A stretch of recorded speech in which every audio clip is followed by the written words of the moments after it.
Bonjour à tous, J-1 avant le lancement du festival Lyon BD, les auteurs commencent déjà à arriver en ville. Je suis avec un auteur lyonnais, le président de l'épicerie séquentielle Olivier Jouvray, Bonjour. auteur notamment de la série Lincoln, et je suis avec vous aujourd'hui pour le lancement d'un nouveau journal, un nouveau magazine, Les Rues de Lyon. Alors racontez-nous, qu'est-ce que c'est? C'est une vieille idée qu'on a eue à plusieurs auteurs il y a environ 3 ans. C'est de se dire que l'association des auteurs de bande dessinée lyonnais, c'était bien pour organiser des soirées, des événements, permettre aux auteurs de se connaître, mais mettre en place un outil d'édition à notre portée, nous auteurs ici en circuit court, directement entre les auteurs, les lecteurs et puis les libraires, ça serait quand même une bonne chose. Donc c'est comme ça qu'on a décidé de se lancer sur un journal.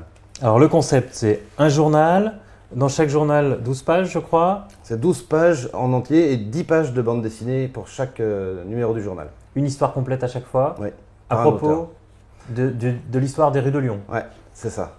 Et En fait, ça s'appelle les rues de Lyon parce que ça permet de toucher tous les sujets qui touchent au local.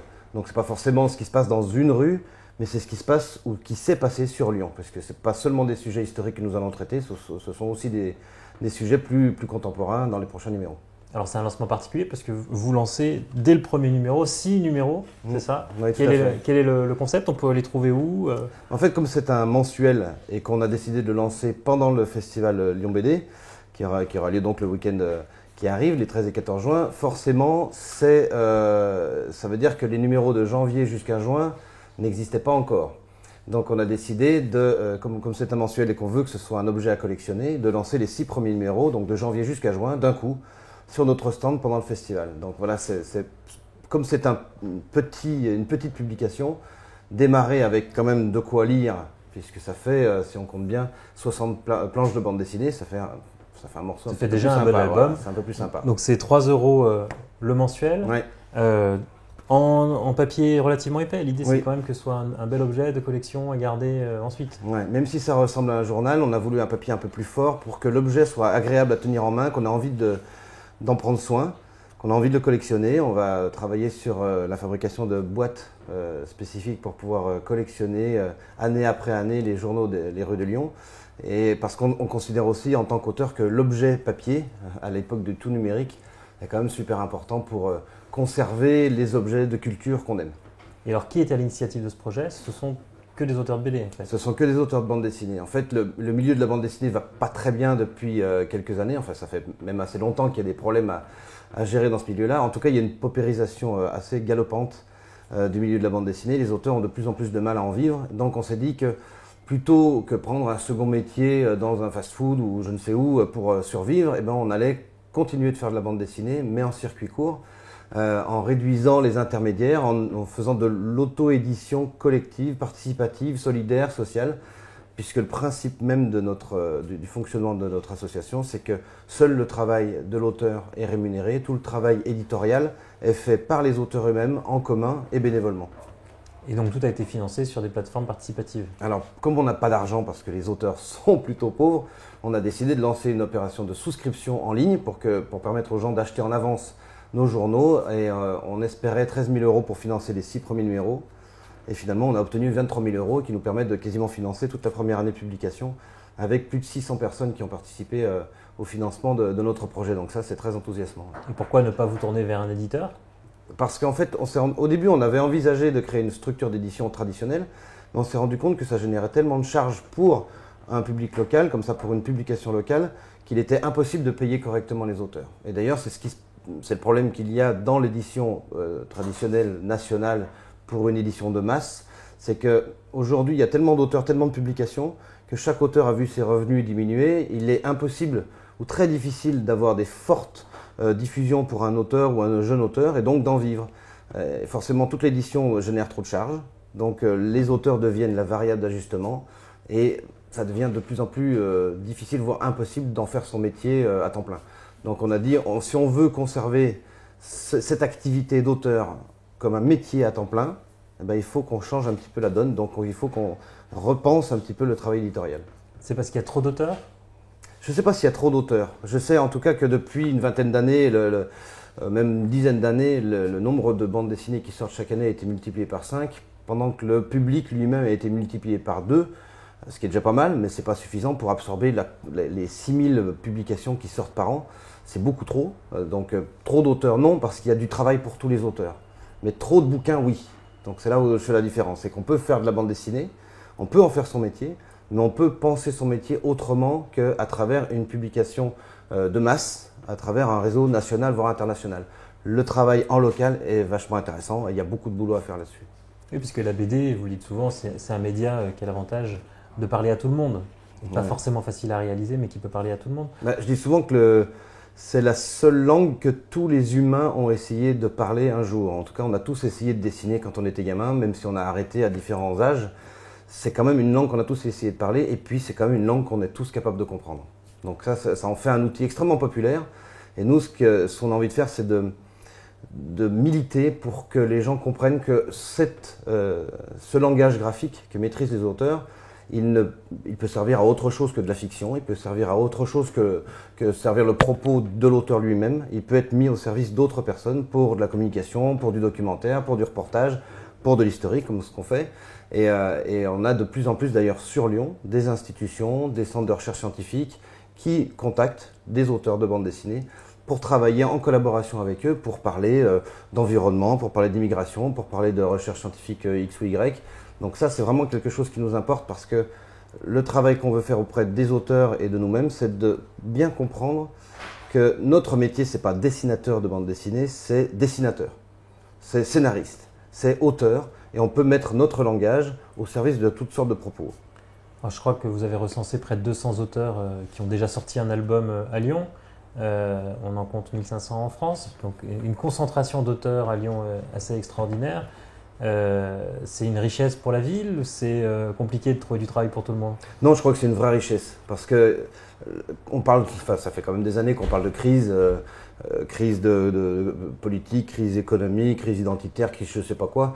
Je pense que c'est aussi une crise de communication. C'est-à-dire qu'on est dans une période où tout le monde parle, tout le monde s'exprime à travers des réseaux, à travers Internet, tout ce qu'on veut, mais qui entend, qui trie l'information, ça devient très compliqué. Donc, à me porter un langage qui non seulement parle à tout le monde, est populaire, et en plus est un langage qui est proposé sous forme de publication papier, sous forme d'objet, donc qui peut se conserver, donc qui devient une conservation de la connaissance, c'est quelque chose qui participe beaucoup à une meilleure entente, un meilleur bien vivre ensemble de la population. Donc là, il y a beaucoup de travail à faire, il y a beaucoup de travail pour tous les auteurs. Et effectivement, le tissu local, artistique, entre les auteurs, les écoles d'art, les libraires, les festivals, la presse, médias, etc.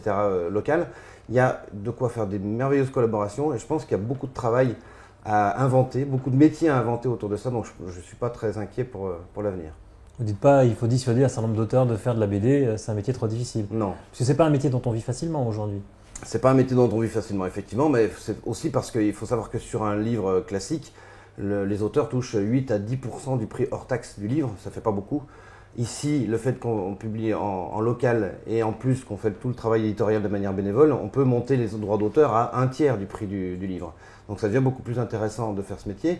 Et puis, on peut, à côté de ça, proposer, comme je le disais tout à l'heure, son langage graphique pour d'autres projets, pour de l'illustration, pour de la com, pour toutes sortes de choses.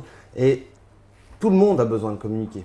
Et plutôt communiquer comme il est habituel de le faire par des plaquettes ou des publications extrêmement denses ou un peu rébarbatives avec du jargon, des choses comme ça. Communiquer, être capable de travailler avec des artistes, des auteurs qui vont analyser, travailler le discours pour le rendre populaire, compréhensible par tout le monde, c'est vraiment très intéressant. Je fais déjà cette expérience avec mes étudiants de l'école Émile Cohl, où je suis prof de bande dessinée depuis 9 ans maintenant. Et je fais travailler des groupes d'élèves sur des questions d'immigration, sur l'environnement, sur l'aménagement du territoire.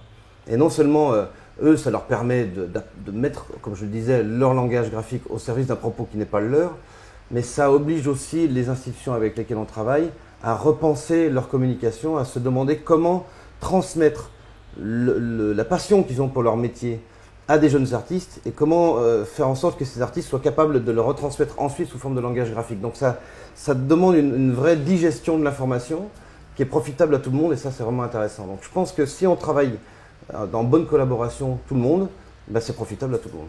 C'est une bonne manière de faire connaître des auteurs lyonnais. Oui. Je vous félicite d'ailleurs pour avoir parcouru ces 6 premiers exemplaires, de la qualité des auteurs qu'on y trouve. C'est vraiment des belles BD. Il y a pas mal d'auteurs que les auteurs de Lyon Capital connaissent parce qu'on les a déjà trouvés dans Lyon Capital, mais d'autres que je ne connaissais pas. Et puis, je pense qu'on va s'empresser d'appeler pour leur proposer de faire quelque chose avec nous sur l'histoire de Lyon parce qu'on fait finalement des choses. Mais sur la qualité de l'objet, c'était vraiment important pour nous parce que ce qui nous gêne parfois dans l'édition traditionnelle, c'est qu'on fait nos planches, on les donne à l'éditeur et ensuite on ne sait plus ce qu'elles deviennent. En tout cas, on ne participe pas au processus de fabrication de l'album. Ici, on a décidé, même si ça coûte plus cher, de faire imprimer sur Lyon pour permettre à tous les auteurs qui ont participé au journal d'aller voir leurs planches en train d'être imprimées, de pouvoir contrôler les couleurs, de pouvoir vérifier la qualité, de pouvoir être sûr que le résultat final correspondra vraiment à ce qu'ils attendent. Et ça change aussi beaucoup de choses par rapport à notre rééducation, à notre propre métier, parce que souvent on perd un petit peu la connexion avec l'objet. Là, on a décidé complètement de la forme et de la qualité de l'objet. Et ça, je trouve ça très important. Donc les auteurs sont dans l'idée de tout faire eux-mêmes là. Exactement. Ouais. Qu'est-ce qu'on trouve comme dans ces 6 premiers numéros? Il y a plusieurs histoires. Notre volonté, c'est pas de tomber dans de l'historique didactique un peu lourd. C'est de permettre à des gens d'être au courant de ce qui s'est passé dans notre ville. Donc il y a des histoires qui touchent François Ier, il y a des histoires qui touchent le pont du Rhône, donc ce qui est devenu le pont de la Guillotière, l'église du Bon Pasteur, rue Néret, qui n'a pas d'escalier, ou l'histoire du pape Clément V qui s'était cassé la figure dans la montée du Gourguillon. Oui, c'est pas piqué. Oui, c'est vivement le collector là, pour les regrouper et les avoir dans la main. Donc il y a plein d'histoires, c'est les 6 premières comme ça qui sont des sujets historiques. Le 7e va parler qui va sortir en juillet, va parler de la Fanny, cette fameuse dame qui montrait ses fesses au Clos Jouve, donc à la Croix-Rousse, aux boulistes qui avaient perdu, sans faire un point, une partie pas de pétanque, mais de boules lyonnaises. On a aussi le numéro 8 où ce sera la morgue qui était sur une barge flottante devant le palais de justice à l'époque. Et le dimanche, plutôt que lire la rubrique nécrologique dans le journal, on allait en famille visiter les morts sur cette espèce de péniche. Et puis on a d'autres sujets qui arrivent jusqu'à la fin de l'année. On a aussi des sujets plus actuels qu'on vous prépare, donc il y a beaucoup de surprises. Et sinon, je propose aussi à ceux qui sont intéressés par ces sujets de venir nous voir sur le festival samedi matin à 11h. C'est ce que j'allais dire. Donc les dédicaces, c'est samedi. Il n'y a pas seulement les dédicaces. On a un stand sur le festival, un gros stand qui va être magnifiquement décoré puisque notre association s'appelle l'épicerie séquentielle. On est des épiciers, on vend aussi nos choux et nos carottes comme tout le monde. Séquentiel parce que la bande dessinée, c'est ce qu'on appelle l'art séquentiel. Et à côté de ça, à 11h dans la salle Tony Garnier, donc à l'étage du palais de la Bourse, on fait un spectacle qui sera une lecture dessinée. Donc les auteurs eux-mêmes, ce n'est pas des comédiens, c'est nous-mêmes qui allons lire des histoires lyonnaises qui durent entre 4 et 9 minutes. Des histoires assez croustillantes, assez sympathiques, pendant qu'un auteur va illustrer en dessin, projeter sur un écran les histoires racontées, donc ça promet d'être sympathique. Ouais. Bon, vous avez compris, le rendez-vous ce week-end, c'est le festival Lyon BD. Puisqu'on est un jour de lancement, avant de vous quitter, un autre projet qu'on a initié ensemble d'ailleurs, donc on était en train de réaliser la maquette, c'est le Bouchon déchaîné, le journal des auteurs du festival. C'est une édition spéciale de Lyon Capital du festival Lyon BD, auquel participent l'épicerie séquentielle et ses auteurs, et pour lequel Lewis Trondheim a accepté de faire la couverture. Voilà une première maquette, c'est pas du tout la version définitive, mais vous l'aurez samedi matin distribué partout sur tous les lieux du festival. Je vous remercie à tous et à demain pour une autre émission de l'Autre Direct avec Lewis Trondheim justement.